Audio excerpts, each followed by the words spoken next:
দর্শক স্বাগত জানাচ্ছি। ইউরোপের দেশগুলোতে যাওয়া আরও সহজ করছে বাংলাদেশ সরকার। ঢাকা দিল্লি সম্পর্কে টানাপোড়েনের মধ্যে ইউরোপের দেশগুলোকে নতুন বার্তা দিল ডক্টর মোহাম্মদ ইউনূস। ঢাকায় কোন কোন দেশের ভিসা সেন্টার রয়েছে, কেন দিল্লি থেকে ভিসা সেন্টার সরানো এত প্রয়োজন, ইউরোপের সমবাজারে বাংলাদেশের সক্ষমতা কতটা বাড়বে তা নিয়ে সাজিয়েছি আজকের ভিডিও। চলুন চলে যাই মূল ভিডিওতে।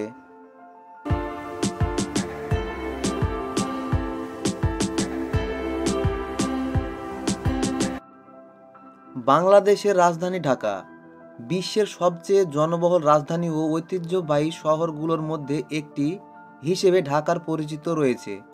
পররাষ্ট্র মন্ত্রণালয়ের তথ্য অনুযায়ী বাংলাদেশে বিশ্বের 52টি দেশে দূতাবাস ও কনস্যুলেট অফিস রয়েছে।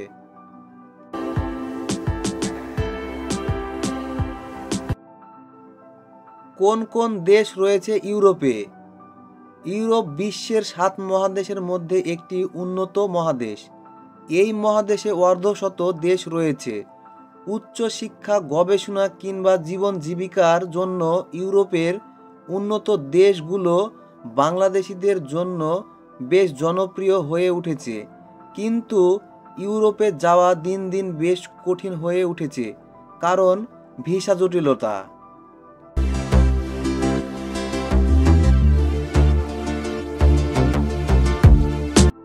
অধিকাংশ ইউরোপিয়ান দেশ দিল্লি, কলকাতা, এমনকি শ্রীলঙ্কা ও সিঙ্গাপুর থেকে ভিসা প্রসেসিং পরিচালনা করে।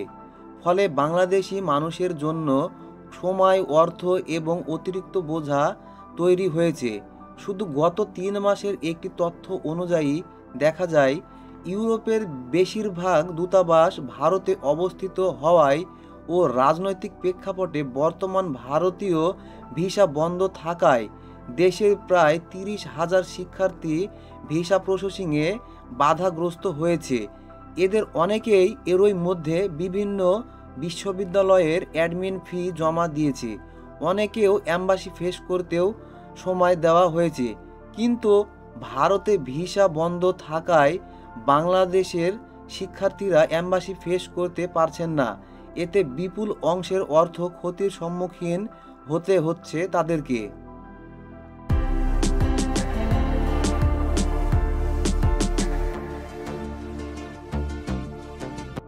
জেনে আসি এবার ইউরোপের ঢাকায় কোন কোন দেশের ভিসা সেন্টার বা দূতাবাস রয়েছে।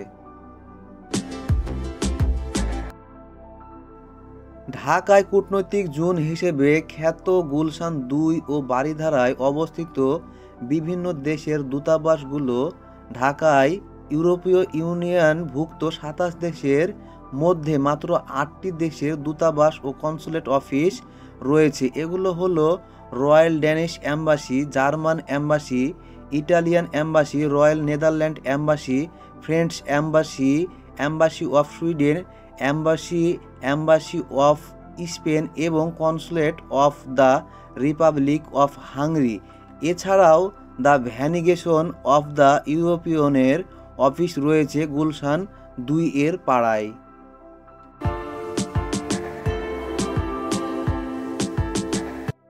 অন্যদিকে ইইউভুক্ত নয় তবে সেনজেনভুক্ত অথবা ইউরোপ মহাদেশের কান্ট্রি এমন কয়েকটি দেশে দূতাবাস রয়েছে ঢাকায়। এগুলো হলো embassy of Switzerland, embassy of the Holy See Vatican royal, Norwegian embassy, British High Commission, embassy of Russian Federation ও embassy of the Republic of the Turkey. সব মিলিয়ে এই 14টি দেশের বাইরেও ইউরোপের 36টি দেশ রয়েছে যাদের দূতাবাস বা কনস্যুলেট অফিস কিংবা ভিসা সেন্টার ঢাকায় নেই।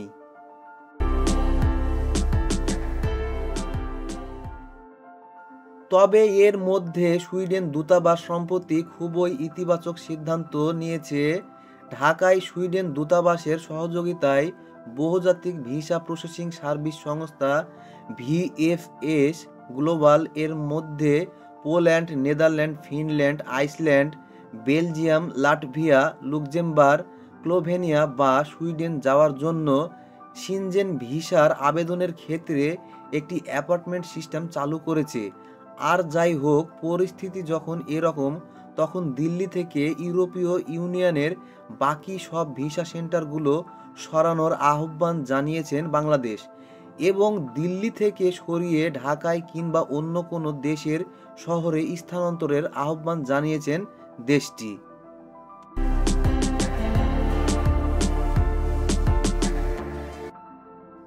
ডক্টর মোহাম্মদ ইউনূসের ডাকে সাড়া দিয়ে দিল্লি থেকে ঢাকায় আসেন ১৯ দেশের রাষ্ট্রদূত।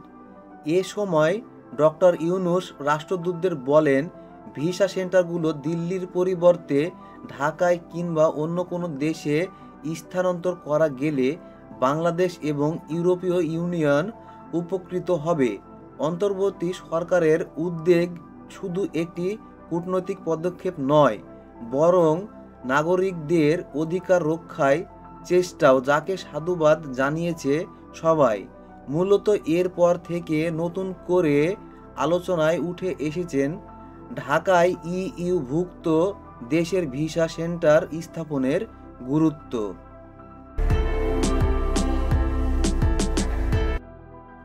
দেখে নেওয়া যাক কেন দিল্লি থেকে ইউরোপীয় ইউনিয়নের ভিসা সেন্টারগুলো সরানো এবং ঢাকায় স্থাপন করা জরুরি। সম্প্রতি সময়ে ভারত বাংলাদেশিদের জন্য ভিসা প্রসেসিং আরও কঠিন করে তুলেছে। বাংলাদেশের সাথে ইউরোপীয় ইউনিয়ন দেশগুলো কূটনৈতিক, রাজনৈতিক ও অর্থনৈতিক সম্পর্ক দৃঢ় করতে এটি একটি বাধা হয়ে দাঁড়িয়েছে।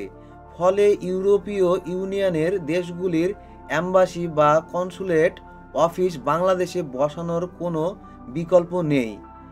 দেশগুলোর অ্যাম্বাসি থেকে সরাসরি সেবা পাওয়া গেলে শিক্ষার্থীরা স্বল্প খরচে ইউরোপের উচ্চ শিক্ষা গ্রহণের সুযোগ পাবে এবং এই শিক্ষার্থীদের পরিবারের সময়, শ্রম ও আর্থিক ব্যয় অনেকটা কম হবে। এর ফলে ইউরোপের এই দেশগুলোর বেশ লাভ হবে। ইউরোপের দেশগুলোতে শিক্ষার্থীদের বার্ষিক গমনের 20% থেকে 30% বাড়তে পারে।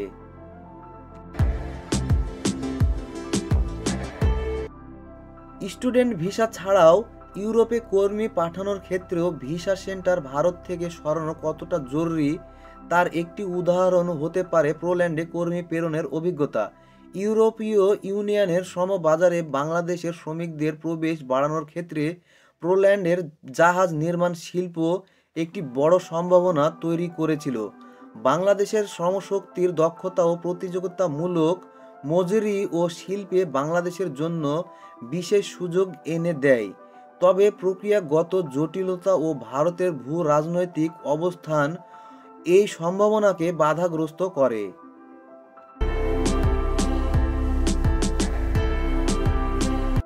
বাংলাদেশের জাহাজ নির্মাণ খাতে কর্মরত শ্রমিকরা দক্ষতা ও অভিজ্ঞতার জন্য আন্তর্জাতিকভাবে স্বীকৃত।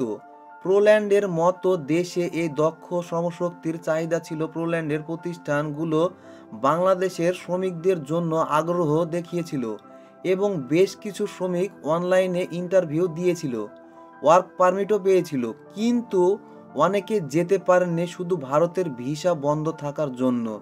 ভারতে প্রবেশের জন্য প্রয়োজনীয় ভিসা পেতে প্রায় দীর্ঘ সময় লেগে যায়। এর ফলে অনেক বাংলাদেশি শ্রমিক নির্ধারিত সময়ে পলিশ ভিসার জন্য আবেদন করতে ব্যর্থ হচ্ছে। এতে করে পোল্যান্ডে সময় মতো শ্রমিক না পেয়ে অন্য দেশ, বিশেষ করে ভারত বা নেপাল থেকে শ্রমিক নিয়োগ করছে। ভারত নিজেও একটি শ্রমিক রপ্তানির দেশ। ইউরোপীয় শ্রমবাজারে ভারতের নিজস্ব স্বার্থ রয়েছে।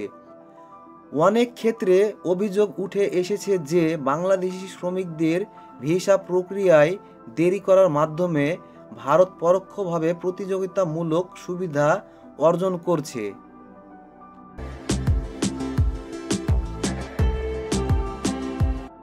বাংলাদেশ ও ভারতের প্রতিযোগিতা শুধুমাত্র রাজনৈতিক ও অর্থনৈতিক নয়, বরং কৌশলগত। ভারত চাইতে পারে যে ইউরোপে তার শ্রমশক্তি প্রাধান্য বজায় থাকুক, আর তাই বাংলাদেশের শ্রমিকদের ভিসা প্রক্রিয়া সহজ করার ক্ষেত্রে তাদের কোনো উৎসাহ দেখা যায় না।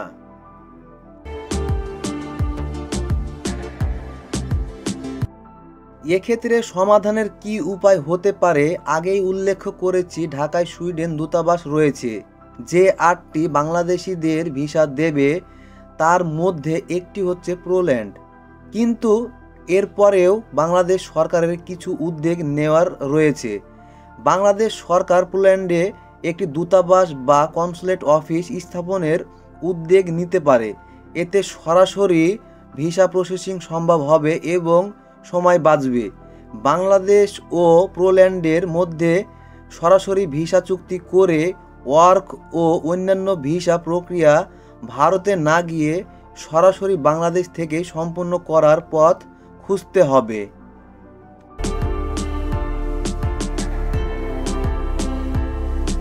পোল্যান্ডে জাহাজ নির্মাণ শিল্পে বাংলাদেশের শ্রমিকদের নিশ্চিত করতে হবে প্রক্রিয়াগত বাধা দূর করা জরুরি। ভারতের মতো একটি বড় প্রতিদ্বন্দ্বী ও রাজনৈতিক ভূমিকা মোকাবিলা করতে কৌশলগত পদক্ষেপ গ্রহণ করা অপরিসীম। বাংলাদেশের শ্রমিকদের জন্য ইউরোপীয় দরজা উন্মুক্ত করার পাশাপাশি অর্থনৈতিক উন্নয়নের স্বার্থে ইউরোপের সব দেশের ভিসা সেন্টার বা দূতাবাস ঢাকায় আনা অবশ্যই জরুরি। যদি তা আনা না হয় তাহলে অন্তত শ্রীলঙ্কা বা সিঙ্গাপুরে আনা যেতে পারে। অন্তত দিল্লি থেকে সরানো অনিবার্য হয়ে দাঁড়িয়েছে বাংলাদেশিদের জন্য।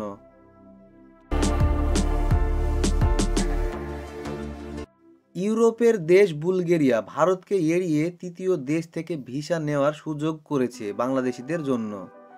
এতে বাংলাদেশ ও বুলগেরিয়া উভয়ই উপকৃত হচ্ছেন।